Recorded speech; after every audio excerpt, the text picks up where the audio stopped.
નમસ્કાર મિત્રો,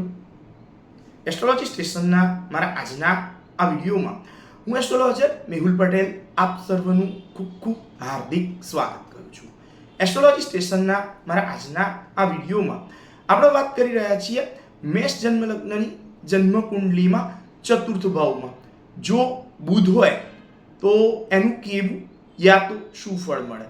એ બાબત. તો તમારી જન્મ કુંડલીમાં જ્યાં લગ્ન યા તો જન્મ લગ્ન એવું લખેલું છે ત્યાં જો એક લખેલું છે તો તમારી જે જન્મ કુંડલી છે એ મેષ જન્મ લગ્નની જન્મ કુંડલી છે એવું તમારે સમજવાનું છે. હવે તમારી આ એક અર્થાત મેષ જન્મ લગ્નની આ જન્મ કુંડલીમાં ચોથા ભાવમાં યા તો ચતુર્થ ભાવમાં કે કેન્દ્ર સ્થાનમાં અર્થાત માતા, મનની ઈચ્છાઓ, ઘર, જમીન અને સાથે જ સ્થાવર જંગમ મિલકત એની સાથે સંબંધિત બાબત એ જ્યાં જોવાય છે ત્યાં પોતાના મિત્ર ગ્રહ ચંદ્રની રાશિ 4 અર્થાત કર્ક રાશિ એ જે આવે છે ત્યાં બુધ નામનો ગ્રહ એ જો રહેલો છે તો આ બાબતને જો સારી રીતે સમજવી હોય તો આ બાબતને સારી રીતે સમજવા હેતુ આ ગ્રહ મૈત્રી ચક્ર જે છે એને જો જોઈએ તો આ ગ્રહ મૈત્રી ચક્રમાં આ બુધ અને ચંદ્ર એ એકબીજાના મિત્ર છે એવું દર્શાવે છે. અને સાથે જ આ બુધ જે છે એ છઠ્ઠા ભાવનું અર્થાત રોગ,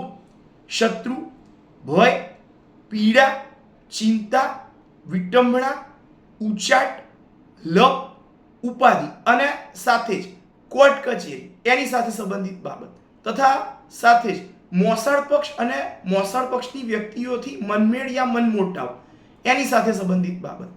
એ જ્યાં જોવાય છે એ ભાવમાં આવતી રાશિ 6 અર્થાત કન્યા રાશિ એનો પણ એ પોતે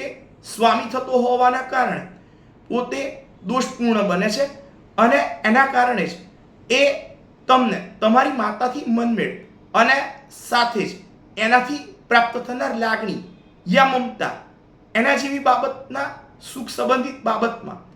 પૂર્ણ અને અડચણ એમ બંને બાબત એ પ્રાપ્ત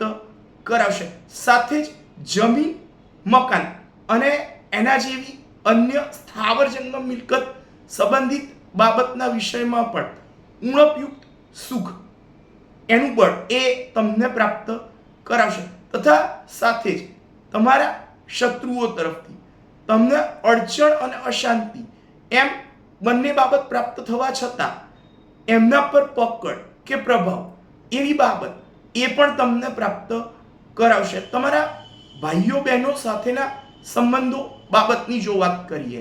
તો એમાં ઝંઝટ યા સંઘર્ષયુક્ત વાતાવરણ દ્વારા સુખની બાબત જે છે એ તમને પ્રાપ્ત કરાવશે. પોતાના સ્વસ્થાનથી જ તમે પોતે આદરેલ પરાક્રમ અને પરિશ્રમ એમ બંને બાબતમાં એ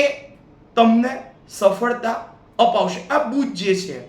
એ પોતાની 7મી દ્રષ્ટિથી 10મા ભાવના અર્થાત કર્મ, પિતાનું સુખ, રાજ્ય સુખ કે સત્તા સ્થાન એની સાથે સંબંધિત બાબત એ જ્યાં જોવાય છે ત્યાં પોતાના મિત્ર ગ્રહ શનિની રાશિ 10 અર્થાત મકર રાશિ એ જ્યાં આવે છે ત્યાં એ પોતે દ્રષ્ટિ કરતો હોવાના કારણે આ બાબતને જો સારી રીતે સમજવી હોય તો આ બાબતને સારી રીતે સમજવા હેતુ આ ગ્રહ મૈત્રી ચક્ર જે છે એને જો જોઈએ તો એમાં આ બુધ અને શનિ એ એકબીજાના મિત્ર છે એવું દર્શાવે છે તથા સાથે જ આ બુધ એ પોતે વિવેક અને બુદ્ધિ તથા સંસ્કાર